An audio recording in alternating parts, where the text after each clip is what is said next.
C'était une nuit froide, dans une grande ville animée. Les passants marchaient rapidement, pressés de rentrer chez eux. Sous la lumière des néons et des vitrines, un homme assis sur un carton tendait timidement un gobelet en plastique. Il s'appelait Samuel Brown. 60 ans, la peau marquée par les épreuves, les cheveux grisonnants, le manteau élimé. Ses chaussures étaient trouées, ses mains tremblaient sous le froid. S'il vous plaît, juste de quoi manger.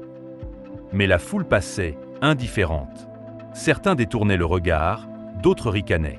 Une adolescente lança à voix haute « Regarde ce clochard. Il ferait mieux de chercher un vrai boulot. » Samuel baissa la tête. Personne ne pouvait imaginer que dans la poche intérieure de son manteau, il cachait un petit carnet usé, rempli de secrets. Car ce carnet n'était pas un simple bloc-notes. Il contenait des pages couvertes de formules mathématiques, de schémas électroniques, de calculs complexes. Des idées qu'il refusait de laisser mourir, même dans la rue. Samuel murmurait pour lui-même. Si seulement quelqu'un pouvait voir ça. Mais personne ne s'arrêtait. Un soir, un jeune serveur de café voisin remarqua Samuel, assis toujours au même endroit. Pris de compassion, il sortit avec une tasse de café fumant. « Tenez cela, monsieur. C'est de la part de la maison. » Samuel leva les yeux, surpris. « Merci. Vous êtes le premier aujourd'hui. » Le serveur le regarda un instant et dit doucement « Vous n'avez pas l'air comme les autres sans-abri. Vous êtes différent. » Samuel esquissa un sourire amer. « Parce que je n'ai pas toujours vécu dans la rue. » Alors, Samuel se souvint. Il était plus jeune. En costume élégant, debout devant un tableau rempli de schémas, il parlait avec passion. Des ingénieurs l'écoutaient attentivement. Il avait été ingénieur en aéronautique. Il avait reçu des prix.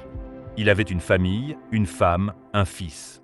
Puis, tout s'était effondré. Licenciement, dette, divorce. Un à un, il avait perdu tout ce qui faisait sa vie. Samuel essuya discrètement une larme. Un autre soir de pluie, une jeune femme trébucha près de lui. Ses papiers s'éparpillèrent. Samuel, malgré ses mains abîmées, se pencha pour les ramasser. « Merci, monsieur », dit-elle en reprenant ses documents. Elle aperçut alors le carnet qu'il tentait de protéger de la pluie. « Qu'est-ce que c'est » demanda-t-elle, intriguée. Samuel, en pleine hésitation, lui dit « Ce sont des idées que j'essaie de garder vivantes. » Elle feuilleta rapidement et ses yeux s'écarquillèrent. « Mais ce sont des équations de mécanique avancée. Qui êtes-vous » Samuel émet un soupir.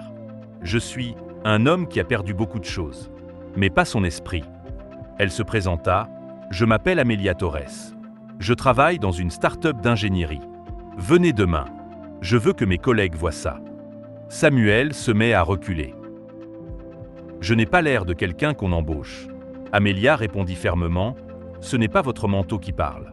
C'est votre esprit. » Le lendemain, Samuel franchit timidement la porte d'une salle de réunion moderne.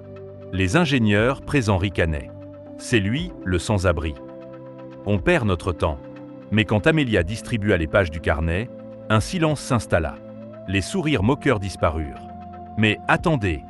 chuchota l'un d'eux. « C'est une solution à notre problème. Ça fait des mois qu'on bloque là-dessus. » Tous se tournèrent vers Samuel. Il expliqua calmement son raisonnement. Petit à petit, les regards changèrent. De la moquerie, ils passèrent à l'admiration. Quelques semaines plus tard, les journaux titraient « Un ancien sans-abri révolutionne l'aéronautique avec une invention majeure ». Les caméras se braquèrent sur Samuel, vêtu cette fois d'un costume simple, offert par Amelia. Lors d'une conférence, il déclara « Ce que j'ai perdu m'a appris une chose. La dignité d'un homme ne dépend pas de ses vêtements, mais de ce qu'il porte dans son cœur et dans son esprit. » Plus tard, Samuel retourna devant le café où tout avait commencé. Le jeune serveur, celui qui lui avait offert un café, le reconnut, bouche bée. « C'est vous. » Samuel émet un sourire. « Oui, et je n'ai pas oublié votre geste. » Il lui tendit une enveloppe. « Pour vos études. Parce que parfois, il suffit d'une tasse de café pour changer une vie. » Samuel marchait dans une rue ensoleillée, carnet à la main. Les passants ne détournaient plus le regard. Ils le saluaient avec respect. Derrière chaque visage fatigué, derrière chaque histoire ignorée, peut se cacher une force insoupçonnée. Avant de juger, souvenez-vous, il y a toujours plus, au-delà des apparences. Si cette histoire vous a touché, abonnez-vous dès maintenant à la chaîne Au-delà des apparences.